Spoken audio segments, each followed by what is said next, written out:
Hey everyone, Ariel Adams here with theblogtoread.com. Please like this video if you find it useful. I'm very excited to be reviewing this duo of Omega Seamaster Planet Ocean watches. We have here the black dialed version and we have the blue dialed version. I'll get to one at a time. Let's start with the black dialed one on the bracelet. This is going to be the more classic piece that everyone looks at and thinks of as the classic Seamaster Planet Ocean. This is the new for 2011 version with Omega's in-house made 8500 movement. It has the co-axial escapement. It is a chronometer. Very nice watch. Very nice watch. Let's start with the movement there. Movement came out a couple years ago, and it's in-house made, like I said, by Omega. Great decoration on there. Great design. Nice movement. Looks good. A lot of nice little features. One of the features that I like is that you can independently set the hour. So when you're traveling, for example, you don't have to like move the hands. You can independently set the hour. I'll just show you how that works there. I'll pull out the crown. You go like that. You see that? You can move the hour around. I like that. The problem is that that's also the way you set the date. So if you want to set the date, you basically have to rapidly turn the hour around in a clockwise motion, and every 2 times you do it, the date moves forward once, or if you do it the other way, the date moves back once. It can make changing the date a little bit slower, but it's a small price to pay for that very convenient functionality of basically being able to change the hour independently, just like on a GMT movement when you're traveling or things like that. Speaking of the date, a little detail I like is if you notice, it's a raised silver font, sort of match the rest of the look of the watch. It's not like white or something that sticks out. And that sort of helps me segue into what I really want to say about this watch is that Omega does a very, very good job on detailing. They make a nice watch. You know, if you have an Omega watch, especially one of these Planet Ocean ones, you're a happy guy. If this is your only watch, you're a happy guy. If this is something you wear on a daily basis, you're a happy guy. No one I know that has one of these watches and wears it daily is unhappy. The only thing I can say is that, especially on the bracelet and steel, it's a bit of a heavy watch. I don't mind that. Some people might. That's the only thing I can say there's a problem. Now, there's 2 sizes of this watch. There's a 42 millimeter size. This is the bigger guy. This is 45.5 millimeters wide. So this is the biggest version. Now, I can't, if there's a big version and a small version of a watch, I cannot wear the small version. Can't happen, not going to happen. Always going to wear the larger one. There's a diver's extension there, and a nice solid diver's extension. Nice solid piece of metal. Fits in there really well. Bracelet's great. I mean, there's really nothing to not love about this watch. The dial is clear, and one thing they do, which is great, is you'll notice the Sapphire Crystal, it's domed, but it's so clear. How do they do that?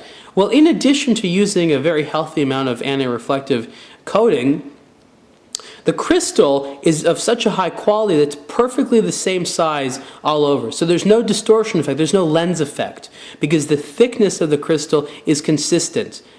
Well, I mean, of course Omega can do that because they're cutting a lot of them, but it's those little types of attention to detail that I like. The luminant, for example, is good, very, very good. I don't know if you can tell there. It's mostly blue, but one of the hands is a different color, so you can see the hour and minute hand very easily in the dark. Hands are the right size, easy to read. Bezel is so smooth. It's like butter. Not quite like butter, but you get it. This bezel is ceramic. This is not the liquid bezel, liquid metal bezel, which the blue one has, which I'll show you in a second, but it is ceramic, very scratch resistant. So steel case, polish is great, weight is good, water resistant to 600 meters, manual helium escape valve there. Could they make an automatic helium escape valve? Yeah, sure. Nobody uses it, and it just looks cool that there's that extra crown sticking there. And if you want to use the helium escape, you just unscrew it a little bit. I don't know. I mean, maybe 0.5% of the people that buy these are ever actually going to use the helium escape. But you can.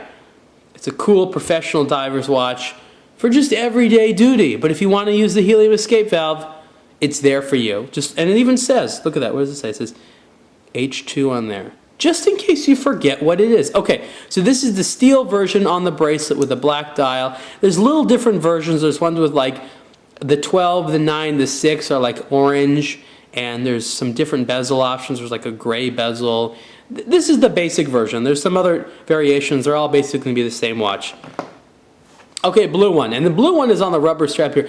This is a great rubber strap. I mean, it's a good material. The clasp is nice. They did such a nice job here. Now this version, in comparison to the black one, does have the liquid metal. Now let's see, can you see any differences there between the two bezels? They're both ceramic, but one is liquid metal and one is not liquid metal. Can you see a little bit differences there? Well, the liquid metal one's definitely shinier, has a little bit of a different texture to it, and the numerals, rather than being sort of printed on the ceramic, are actually metal that are produced in between the ceramic, because the metal, the liquid metal technology is basically a special way of stamping in metal into a ceramic disc. Well, it's a ring, basically, a ceramic ring that is a proprietary technology that Omega purchased, and they are currently trying to industrialize it. So how can you tell if it's liquid metal? Says it right there. See? Liquid metal, so you don't forget. This one say liquid metal? No.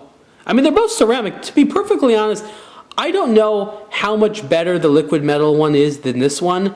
They're both going to be very, very hard and very scratch resistant. The liquid metal one, like I said, a little bit shinier, a little bit nicer. But I mean, look, let's be perfectly honest. We had the option if it was just regular ceramic or liquid metal. We want the liquid metal. But they're both good. They're both ceramic. They're both going to be very scratch resistant. Okay, this video is going on a long time because I'm sitting here gushing over these watches. Why? Because I like them. Everyone needs to have a cool Omega watch.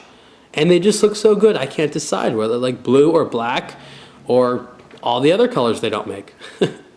Again, this is the 2011 Omega Seamaster Planet Ocean with the in-house made Omega Caliber 8500 movement.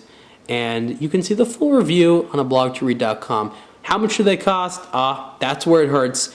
Omega has gone pretty upmarket with even their Seamaster Planet Ocean watches. These are in the $7,000 range to close to the $10,000 range. I think they start maybe about $6,000 for the 42 millimeter wide versions, maybe a little bit less than that. We're talking a range of about around $10,000 for the steel models. That's up there, but you know what? It's worth it. Just as nice of a watch, if not nicer in many regards, than a Rolex, and I think the quality is there, the style's there, and it's a good piece. Please subscribe to A Blog to Read videos on YouTube, and I'll see you next time.